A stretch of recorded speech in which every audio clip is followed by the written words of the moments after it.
A paciente morreu às 3 da manhã. Eu mesma fechei seus olhos, desliguei os monitores e fiz o que sempre faço quando alguém parte. Respirei fundo e tentei não chorar. Mas às 3h15, ela me chamou. Pelo nome. Sim, com a mesma voz serena de sempre, com o mesmo tom calmo, como se nunca tivesse ido embora. Eu estava sozinha na sala. O corpo dela já coberto com o lençol, o monitor ainda zerado. Mas aquela voz veio clara, próxima, impossível de ignorar. E não foi imaginação, foi real demais, forte demais, assustador e, ao mesmo tempo, cheio de paz. Ela disse uma única frase, e depois, silêncio absoluto. Até hoje ninguém acredita no que eu ouvi naquela madrugada, mas eu sei o que vivi. E depois daquela noite, nunca mais fui a mesma. Porque quando o mundo dos vivos se cruza com o invisível, algumas verdades não podem mais ser ignoradas. Ela se chamava Dona Heloísa, tinha 84 anos. Era uma daquelas pacientes que parecem carregar luz no olhar, mesmo quando o corpo já não responde mais.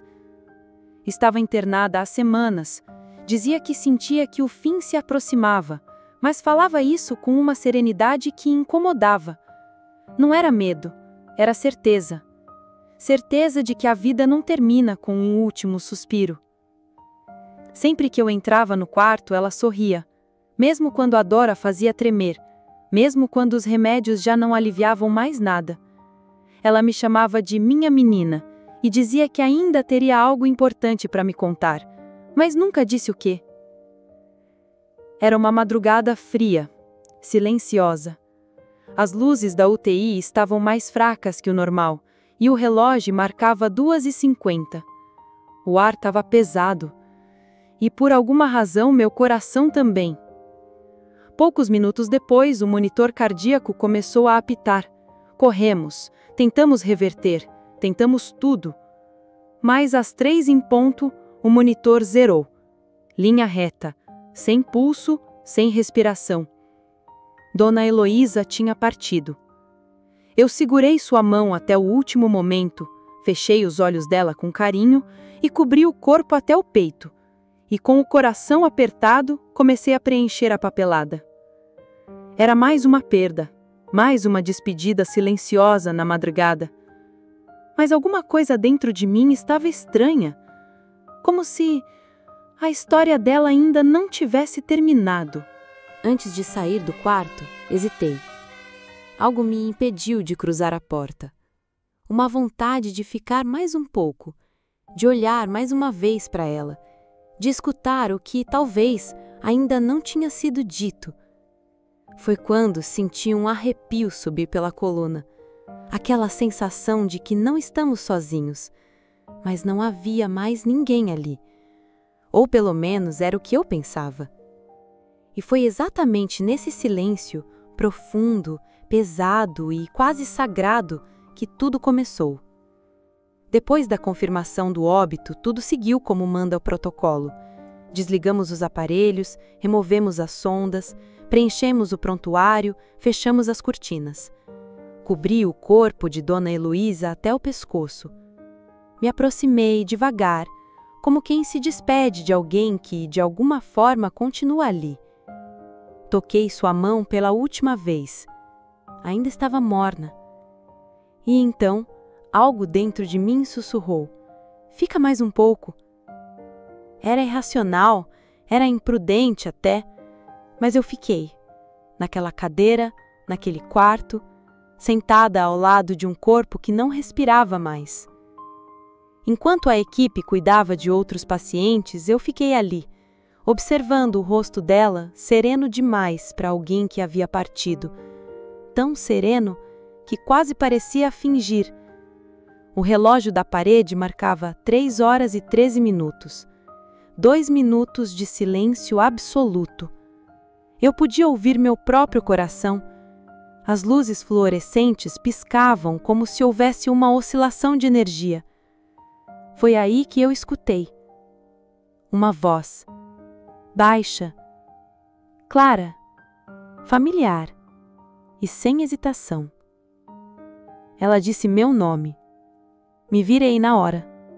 Olhei ao redor, abri a porta, nada. Mas o som não veio do corredor, veio de dentro do quarto. Mais precisamente, do lado esquerdo da cama onde ela estava deitada. Levantei devagar.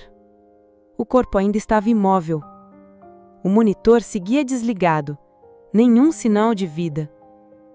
Mas aquela voz, ela ecoava dentro de mim, como se não tivesse sido ouvida com os ouvidos, mas com algo muito mais profundo. Engoli seco, tentei racionalizar. O cansaço está mexendo com a minha cabeça. Foi só minha imaginação. Mas então, ela falou de novo. Uma única frase. Sem pressa, sem dúvida, sem qualquer barulho além daquela voz cortando o ar. Agora você sabe que é real.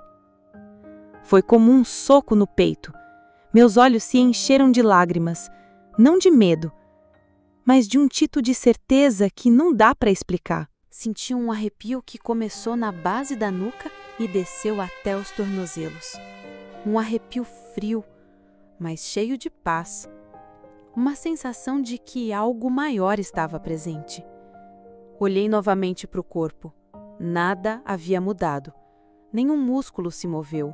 Nenhum sinal vital retornou. Mas ali, naquela sala, havia algo que não era humano. Era como se o espírito dela ainda estivesse ali, como se precisasse terminar uma última conversa. Tentei me levantar para sair, mas meus joelhos tremiam. Não era pânico, era reverência, como se eu estivesse diante de algo sagrado. Na manhã seguinte, contei o que aconteceu para um colega de plantão.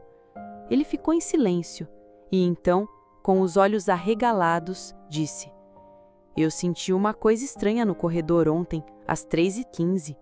Como se alguém tivesse passado por mim, mas o corredor estava vazio. Coincidência? Talvez. Mas algo ainda mais perturbador estava por vir.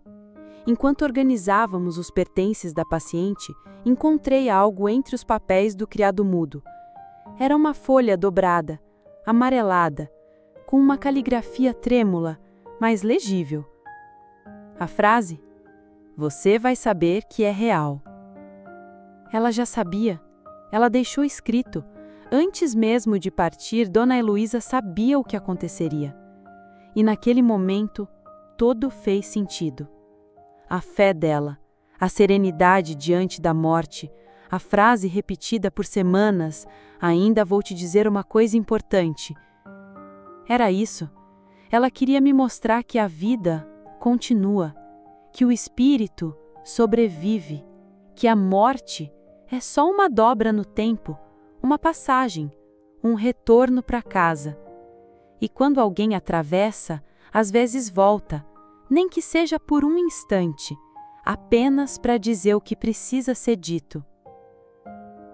Ouça, sinta, não ignore os sinais, porque o invisível está sempre mais perto do que pensamos.